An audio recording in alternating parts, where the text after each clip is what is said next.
Hey guys, Brett Weiss here. Thank you so much for tuning in. I want to show you my superhero paperback collection today. Not graphic novels, not comic books, but the little mass market superhero paperbacks, the little pocket-sized books. Now these two books are actually big little books, very hard to find. Some of you older viewers may remember these big little books. They're called that because they're smaller than actual paperbacks, smaller than the mass market books, but they are very thick. Now these are neat, they're nicely illustrated, pretty decent artwork there with some simple stories, pretty cool. There's a ton of big little books for different series, different properties, and I only have two superhero ones. Those are cool. Check out that price, 4 for 88 cents back in the day. Now those are from the late 60s. These two books are from the 60s as well. This collects some comic book adventures of Daredevil, and this is actually an original novel. Check out that realistic artwork on Captain America. Very cool. Now this series is really neat. This is a series of novels, so there's no illustrations inside. And I'm missing a few because I typically don't pay collector prices. I just wait till I stumble across these here and there when I'm going to antique malls or used bookstores. And if the price is right, I'll get them. I usually don't pay more than $1 or $2 a piece for these, sometimes half of cover. And I don't have all of them, but when I run across them, I pick them up when I can. Love the artwork on these. That's one reason I collect these old superhero paperbacks, because I love the art. A lot of these are comic strip collections from the actual comic books.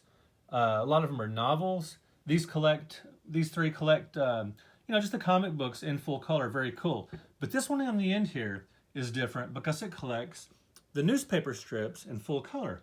So Spider-Man is not only a star of the stage and silver screen and TV and movies and everything, but he's also in the newspaper. The newspaper strip for Spider-Man ran for many years. I'm not sure if it does anymore, but for a long time it was written by Stan Lee, who of course passed away a while back now. But that's very cool. Great way to get those, newspaper reprints without having to run down the actual newspapers. More comic book reprints, very cool. Again, I love these old covers. And like this book, it collects issues 1 through 6 of the Hulk. Much easier way to get it in this paperback instead of paying a ton of money for the old comics. Now, this one is interesting because it's an old photo novel. It's called a video novel, but collectors and one series of these books refers to them as photo novels with an F instead of a PH. And what's neat about these is they're pictures from the show, the old Incredible Hulk TV show with Bill Bixby and Lou Ferrigno with word balloons. Very cool. This is pretty hard to find. This is really neat. Just stumbled across it at Half Price Books one day I think they had it for $3, which is, just a quarter over cover price. Found it just a few years ago. And Electro, my favorite Marvel villain of all time. As a kid, I loved his costume because it reminded me a little bit of the Flash with the lightning bolt motif. And I loved his powers. Just love me some Electro. And here's Spider-Man's first full-length novel. So it is an actual novel, an original story. It does have some illustrations, but it's a typical, just, a basic novel. And apparently, according to the cover, it's Spider-Man's first one. More comic strip reprints. Very cool. I like this Conan series, and again, you can collect the old comic books in paperback form without having to pay, a ton of money for the original comics. Pretty cool little series here with beautiful, vibrant covers, so colorful. And this Conan book is actually, it's sort of a comic book take on the classic movie starring Arnold Schwarzenegger in black and white. Pretty cool. This is a game book series, this Marvel Superheroes Adventure Game Books. Now these are a lot of fun. Not only are the covers really great, look at that Wolverine cover, just beautiful. But these are actually game books. You just use dice and you can play them by yourself.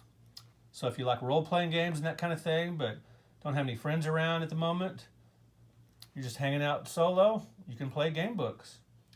Now there weren't a ton of superhero paperbacks put out in the 60s, But thanks to the Batman TV show, there were several based on the movie and the TV show. Some of these were comic book reprints, you know, just published to capitalize off the popularity of the Batman TV show. And some are, you know, based on the, like there's an original novel based on the Adam West Batman. Cool stuff. This is a cool book. Funniest Fan Letters of Batman is kind of the, you know, kids say the darndest thing kind of book where kids actually wrote into DC Comics fan letters addressed specifically to Batman, and they are cute and really funny. Now these two books are really interesting because they're called this. They have the same title, The Gospel According to Superman. Now both books have the same title, but they're by different authors. And look, that has a foreword by Billy Graham, the noted late evangelist. And this one's written by John T. Galloway Jr. Same title, and that's because Superman, there's a lot of Christ parallels with Superman. You know, came to Earth to protect humankind, adoptive parents, and all that kind of stuff. And you got to love it when Marvel and DC team up. Both companies make sure, you know, they vet the stories and the covers to make sure their characters are treated equally. And let's go down here. Now this one's kind of different because it's a little taller than a mass market book. And this one's really hard to find. Pretty cool. It's an original story with original art. Pretty cool there.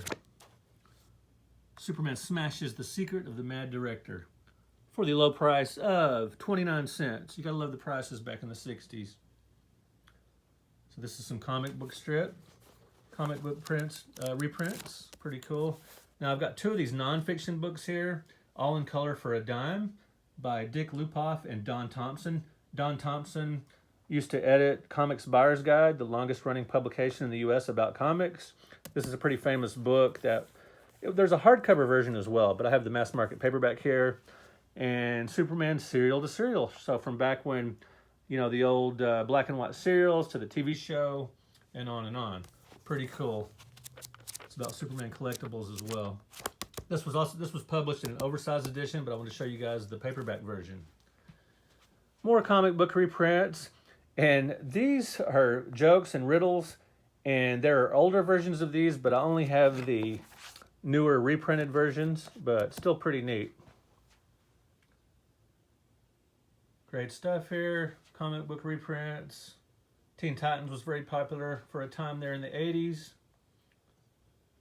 Now, these Superman books were published to capitalize on the Superman movie. This one even includes photographs from Superman the movie. So you got some novels here. Novelization of Superman 3 with Richard Pryor. What was he doing in the Superman movie? I don't know. The making of Superman the movie. This book is harder to find than the novels. This one you don't see as often. And then the novelization of Supergirl. Not a great film, but it looked good at least. Novelization of Batman. Batman Returns, you know, the 4 classic Batman movies. Now, we just lost Joel Schumacher, who directed Batman Forever and Batman and Robin. He just passed away at 80 from cancer. Sad to say. Novelization of Batman Mask of the Phantasm, an animated movie based on Batman the Animated Series. My favorite take on Batman probably of all time, at least outside of the comic books. And then we're getting a little more modern here. Lots of novels and short story collections here, like The Further Adventures of Superman. Those are short stories featuring Superman. And Andrew Vox did a very serious Superman novel. I believe it was about child abuse. And then we got some short stories here.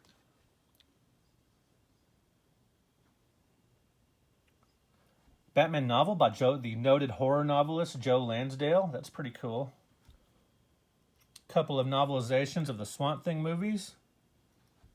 And Lois and Clark, enjoyed that TV show a lot back in the day. I remember seeing a trailer for it at a comic book convention and just going crazy, thinking, wow, that looks great. A really sort of hip and sexy and cool take on the Superman mythos, and enjoyed the TV show very much.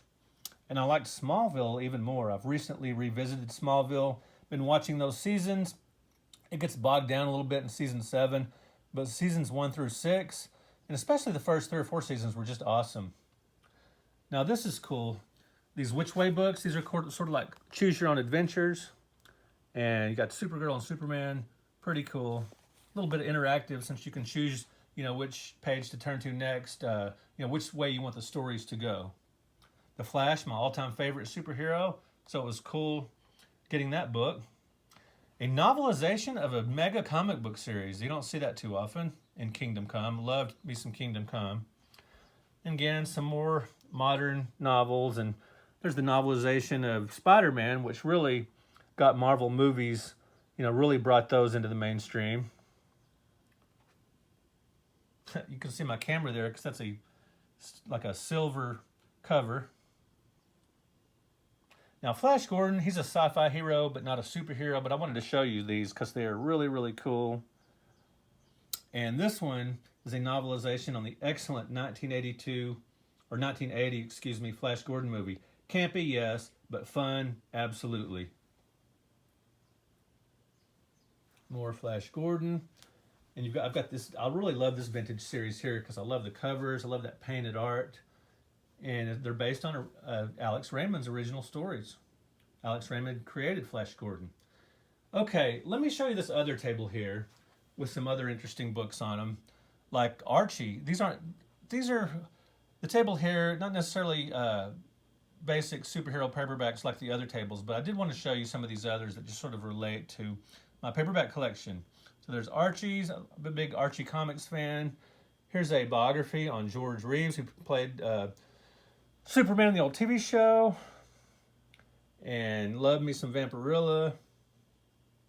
And this is like a kid's book, and this is just a journal, but I'm a big Flash fan, so somebody got me that for a gift. Kid's book. Dick Tracy, not really a superhero, he's a detective, but I love these old paperbacks. They look pretty cool. Now these are published by Marvel, so I wanted to show them to you guys. Reprint the comics in color. And this one is an adaptation of the TV show. Pretty cool.